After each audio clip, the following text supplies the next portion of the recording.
జగన్మోహన్ రెడ్డి మీరిక రెగ్యులర్గా అసెంబ్లీకి హాజరవ్వండి, ప్రతిపక్షం అనేది లేకపోతే ఇబ్బందిగా ఉంటుంది కాబట్టి మీరిక అసెంబ్లీకి రెగ్యులర్గా రండి అంటూ జగన్మోహన్ రెడ్డికి రఘురామకృష్ణరాజు గారు చెప్పగా జగన్ కూడా మేము వచ్చేందుకు సిద్ధంగా ఉన్నామంటూ రఘురామకృష్ణరాజు గారికి రిప్లై ఇచ్చినట్లుగా వారిద్దరి మధ్య ఈ సంభాషణ సాగినట్లుగా మనకైతే సమాచారం అందుతున్నటువంటి నేపథ్యంలో ఈ అంశం మీద మనం విశ్లేషణ చేసుకునేటువంటి ప్రయత్నం చేద్దాం. ప్రస్తుతం మనతో పాటు ఉన్నారు ప్రముఖ రాజకీయ విశ్లేషకులు, ప్రముఖ సీనియర్ జర్నలిస్ట్ దుర్గాపట్లమణి గారు. వారితో మాట్లాడదాం. దుర్గారు హాయ్ అండి. హాయ్ మా. ఈరోజు అసెంబ్లీ సమావేశాల్లో ఆంధ్రప్రదేశ్లో ఆసక్తికరమైనటువంటి పరిణామం అయితే చోటు చేసుకుంది.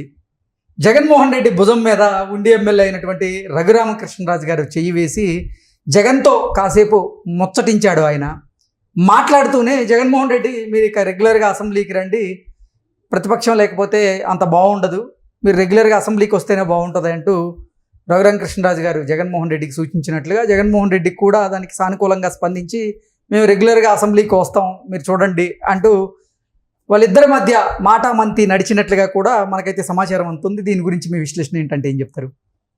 అంటే అసలు ఎప్పుడు అసెంబ్లీ చరిత్రలో ఇలా జరిగి ఉండదేమో. ఇప్పుడు అధికార పక్షంలో ఉండి, ఒకప్పుడు అధికార పక్షంలో ఉండి ప్రతిపక్షంగా వ్యవహరించి ఈరోజు అధికారంలో ఉండే పార్టీ నుంచి ఒక ఎమ్మెల్యేగా గెలిచిన ఒక వ్యక్తి ఈ రకంగా మాజీ ముఖ్యమంత్రి ప్రస్తుత ఎమ్మెల్యేతో మాట్లాడిన తీరు అంటే చరిత్రలో బహుశా ఇప్పుడు జరిగి ఉండకపోవచ్చు. ఇది చాలా అంటే వైఎస్ఆర్సీపీ అధికారంలో ఉన్నప్పుడు వైఎస్ఆర్సీపీ నుంచి ఎంపీగా గెలిచి వైసీపీ చేస్తున్నటువంటి దాష్టికాలను ఏవైతే ఉన్నాయో వాటిని ప్రశ్నిస్తూ ఆయన ప్రజల్లో ఒక పాపులారిటీ తెచ్చుకున్నారు. ఈ నేపథ్యంలో ఇప్పుడు ఆయన అధికార పక్షంలో ఉన్నారు, జగన్మోహన్ రెడ్డి ప్రతిపక్షంలో ఉన్నారు. జగన్మోహన్ రెడ్డి దగ్గరికి వెళ్ళి ఆయనే పలకరించి చెవిలో గుసగుసలాడి మీరు అసెంబ్లీకి వస్తేనే బాగుంటుంది అని చెప్పి జగన్మోహన్ రెడ్డికి చెప్పడం, జగన్మోహన్ రెడ్డి దానికి సానుకూలంగా స్పందించడం. ఏంటి మేడం అసలు అసెంబ్లీలో ఏం జరుగుతుంది? ఈసారి అన్నీ కూడా చాలా బాగున్నాయండి. అసెంబ్లీ అంటే స్టార్టింగే చాలా బాగుందన్నమాట. చాలా అంటే ఇంకా చాలా ఆసక్తికర పరిణామాలు చోటు చేసుకుంటాయేమో.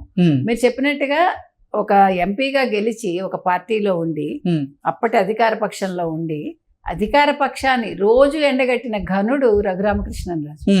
సో ఇవాళ ఈయన మళ్ళీ అధికార పక్షంలో ఉండి ఈ రోజు ప్రతిపక్ష హోదా లేని ఒక ఎమ్మెల్యేగా ఉండి మాజీ ముఖ్యమంత్రి అయిన జగన్మోహన్ రెడ్డిని పలకరించటం, అది కూడా చేయి పట్టుకుని మీరు అసెంబ్లీకి రఘురామకృష్ణరాజు గారు అసలు హృదయపూర్వకంగా జగన్మోహన్ రెడ్డి దగ్గరికి వెళ్ళి ఆయన పలకరించి మాట్లాడారా, లేదంటే వెటకారంగా జగన్మోహన్ రెడ్డి దగ్గరికి వెళ్ళి మాట్లాడి ఉండొచ్చా అంటే ఏం చెప్తారు మీ విశ్లేషణ? అంటే మీరు ప్రత్యర్థిని ఎలా తీసుకుంటారు? మామూలుగా ఇప్పుడు ఆయన ప్రత్యర్థే, అధికారంలో లేని, అధికారం కోల్పోయినా లేకపోతే ప్రతిపక్ష హోదా లేని ఒక జగన్మోహన్ రెడ్డిని వెటకారంగా అని ఉండొచ్చు, వెటకారంగా అని ఉండకపోవచ్చు.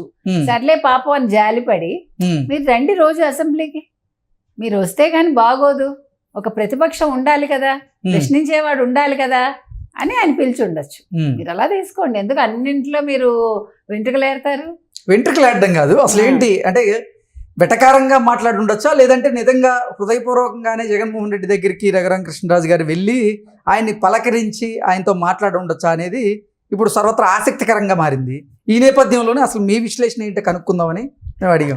ఏమండి, ఇప్పుడు గోదావరి జిల్లాల వాళ్ళకి వెటకారం ఎక్కువ, అంత మాత్రాన అందరినీ ప్రతిరోజు వెటకారం చేస్తారేంటండి? పాపం ప్రేమగానే అని ఉండొచ్చు. ఆయన చేతులు పట్టుకుని మరీ చెప్పాడు ఆయన వస్తూ ఉండండి అసెంబ్లీకి అని. అంటే అనునిత్యం రఘురామకృష్ణరాజు గారు జగన్మోహన్ రెడ్డిని దుయ్యబడుతూ ఉంటారు. జగన్మోహన్ రెడ్డి పాలనలో ఆయన చేసినటువంటి అరాచకాలను, ఆయన చేసినటువంటి దాష్టికాలను అప్పుడు ప్రశ్నిస్తూనే ఇప్పుడు కూడా అసలు జగన్మోహన్ రెడ్డి అధికారాన్ని అడ్డం పెట్టుకొని నా మీద థర్డ్ డిగ్రీ ప్రయోగించారంటూ ప్రతిరోజు మీడియా ముందుకు వచ్చి మాట్లాడుతున్నటువంటి రఘురామకృష్ణరాజు గారు ఉన్న ఫలంగా ఆయన జగన్మోహన్ రెడ్డి దగ్గరికి వెళ్ళడం ఏంది, హృదయపూర్వకంగా ఆయన్ని పలకరించడం, ఆయనతో మాట్లాడడం ఏంటనేది ఎవరికి అర్థం కానటువంటి ఒక సందిగ్ధావస్థలో ఉన్నారు. సో దానికోసమని అడిగాం. ఏమండి, అప్పుడు పాప ఆయన ఎండగట్టాడంటే ఏమంటే థర్డ్ డిగ్రీ ప్రయోగిస్తే మనమైనా ఊరుకుంటామండి. ప్రజల ముందు చెప్పాడు ఆయన. ఇప్పుడు జగన్మోహన్ రెడ్డికి ఎవరైనా బాగుంటే భరించలేడు, అందుకని ఆయన చంపేద్దాం అనుకున్నాడు, చంపలేకపోయాడు. ఈయన మాటలతో చంపాలనుకుంటున్నాడు. అలా అనుకోండి మీరు. ఓకే, ఇవాళ వెటకారంగా మాటలతో జగన్మోహన్ రెడ్డిని ఇబ్బంది పెట్టాలని, అంతే కదా. ఏమండి, మనిషిని మనం కొట్టక్కర్లేదు, తిట్టక్కర్లేదు, మాట చాలు. అందులో జగన్మోహన్ రెడ్డికి ఉన్నదే పనికిమాలిన పౌరుషం.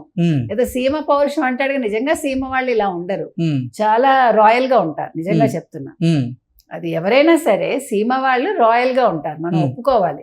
ఎక్కడో కొంతమంది ఇట్లా తప్పి ఉంటారన్నమాట. అంటే వీళ్ళు నిజంగా రాయలసీమ రక్తమా కాదో మనకు తెలియదు అనుకోండి. ఏది ఏమైనా ఇవాళ రఘురామకృష్ణరాజు గారు పాపం జగన్మోహన్ రెడ్డి చేయి పట్టుకుని మీరు వస్తూ ఉండండి అసెంబ్లీకి అన్న వెంటనే ఆయన కూడా తప్పకుండా వస్తానండి, రెగ్యులర్ గా వస్తానండి అని చెప్పారట పాపం. చెప్పాక ఏంటి ఆయన కూడా సానుకూలంగా స్పందించి మాత్రమే అలా మాట్లాడారా, లేదంటే ఆయన కూడా వెటకరంగానే అలా మాట్లాడుండొచ్చా?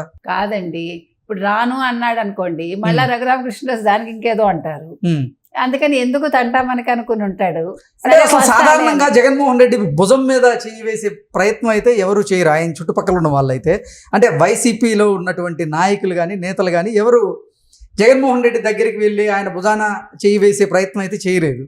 కానీ రఘురామకృష్ణరాజు గారు జగన్మోహన్ రెడ్డి గారి దగ్గరికి వెళ్ళి ఆయన భుజం మీద చేయి వేసి మాట్లాడారు. దీన్ని ఎలా చూడాలి? ప్రేమగా మాట్లాడారండి, దాన్ని మంచిగా తీసుకోండి. అసలు అదే తప్పిదం జరిగిందేమోనండి. అసలు వైసీపీలో జరిగిన ఒక పెద్ద బ్లండర్ అనుకోండి, వాట్ ఎవర్. అసలు జగన్మోహన్ రెడ్డిని అనునయంగా దగ్గరికి తీసుకుని ఇంతవరకు ఎవరైనా మాట్లాడారా? ఈవెన్ కన్న తల్లి మాట్లాడారా? అంటే అతను పెద్ద అయ్యాక మనం మాట్లాడారు. చిన్నప్పుడు తల్లి తండ్రి దగ్గరికి తీసుకుని మాట్లాడతారు, అది వేరు. కానీ మీకు గుర్తుంటే రాజశేఖర్ రెడ్డి ఆయన దూరంగా పెట్టారు, బెంగళూరులో పెట్టాడు. నువ్వు నా జోలికి రాకు అని చెప్పి అతని గోల భరించలేక నువ్వు బెంగళూరు దాటి హైదరాబాద్ అడుగు పెట్టద్దు, ఆంధ్రాకి అడుగు పెట్టద్దు అని గతంలో చెప్పాడని మనం విన్నాం. అలా కాకుండా అసలు అంటే సైకాలజీ మనం మాట్లాడుతున్నాం. అసలు ఒక వ్యక్తిని దగ్గరికి తీసుకుని అనునయంగా చెప్పి చూస్తే ఎలా ఉండేదో మనకు తెలియదు. ఇంతవరకు సీనియర్స్ కూడా ఆ పని చేయలేదండి. ఈవెన్ వైసీపీలో ఉండే సీనియర్స్ కూడా ఎవరు కూడా ఒక్కరోజు కూడా సరదాగా ఒక దగ్గరికి వెళ్ళడం, సరదాగా మాట్లాడటం 5 ఏళ్లలో ఎప్పుడైనా చూసామా? సో అతన్ని మార్చాల్సిన ప్రయత్నం కూడా వాళ్ళు చేయలేదు. మార్చాల్సిన విధానం ఉంటుంది కదా. ఒక వ్యక్తి అలా ఉన్నారు అంటే, ఒక సైకలాజికల్ గా బాధపడుతుంటే కొద్దో గొప్ప వీళ్ళ ప్రయత్నాలు వీళ్ళు చేయలేదు. సో అందుకని రఘురామకృష్ణరాజు గారు ఇవాళ ఆ ప్రయత్నం చేశారని మీరు ఎందుకు అనుకోరు? ఒక మంచి సదుద్దేశంతో. ఓకే, సదుద్దేశంతోనే రఘురామకృష్ణరాజు గారు జగన్మోహన్ రెడ్డి దగ్గరికి వెళ్ళి ఆయన భుజం మీద చెయ్యి వేసి మాట్లాడినటువంటి నేపథ్యంలో ఇక రానున్న రోజుల్లో రఘురామకృష్ణరాజు గారు జగన్మోహన్ రెడ్డి మీద ఈ న్యాయ పోరాటం చేసేందుకు ఆయన సిద్ధంగా లేరని మనం భావించవచ్చా? అంటే ఏం చెప్తారు? అదేంటండి, తమ్ముడే తగవే, ప్యాకెటే బావమర్ది. ఓకే, అది వేరు ఇది వేరు, రెండు ఎట్లా ముడి పెడతారు మీరు కదా? అంటే జగన్మోహన్ రెడ్డిని క్షమిస్తేనే కదా ఆయన జగన్మోహన్ రెడ్డి దగ్గరికి వెళ్ళి ఆయన భుజం మీద చేసి కొంచెం హృదయపూర్వకంగా మాట్లాడగలిగేది. ఒకవేళ క్షమించలేకపోతే అంత హృదయపూర్వకంగా అంత మనస్ఫూర్తిగా మాట్లాడలేరు కదా. ఏమంటే క్షమాపణ దేనికి క్షమాపణ? అది కాదు. ఇక్కడ నువ్వు ఒక పార్టీకి ప్రతిపక్షంలో ఉన్నావు నువ్వు, కాబట్టి పార్టీ పరంగా నువ్వు రా నాయనా అని చెప్తున్నాడు. అంతేగాని నన్ను కొట్టిన దానికి నేను ఎలా మర్చిపోతాను, అది వేరు కదండి. మిమ్మల్ని చంపాలని చూసినప్పుడు మీరు ఎంత గొప్ప విశాల హృదయాలైనా వదిలేస్తారా కేసు పెట్టకుండా? మీరైతే దాడి చెయ్యరు, మీరు న్యాయబద్ధంగానే వెళ్తారు, అది వేరు. ఇక్కడ నువ్వు రా, చక్కగా నువ్వు నీ పార్టీ తరఫున ఒక నాయకుడిగా రా అని చెప్పాడు, అంతే. దానికి ఆయన ఓకే వస్తానన్నాడు, స్పందించాడు. ఇంకేం చేస్తాడు? రాను అంటే కూడా వదలడు కదా రఘురామకృష్ణరాజు, దేనికైనా రెడీగా ఉంటాడు ఆయన. మాటల్లో ఆయన నేనేం ఎదుర్కోలేడు కదా, మాటల యుద్ధం చేయలేడు జగన్, మాట్లాడడం రాదు కదా. అందుకని అది అయిపోయాక ఆయన ఏం చెప్పారు, అసెంబ్లీ స్పీకర్ పయ్యావుల కేశవ్కి ఆయన పక్కనే నాకు సీట్ ఇవ్వండి రేపటి నుంచి అన్నాడు. జగన్మోహన్ రెడ్డి పక్కనే నా సీటు కూడా ఇవ్వండి అన్నాడు పయ్యావుల కేశవ్ గారికి అడిగారు. అడిగితే ఆయన కూడా నవ్వుకుంటే అలాగే అంటూ చెప్పి ఆయన లాబీ నుంచి వెళ్ళిపోయారు.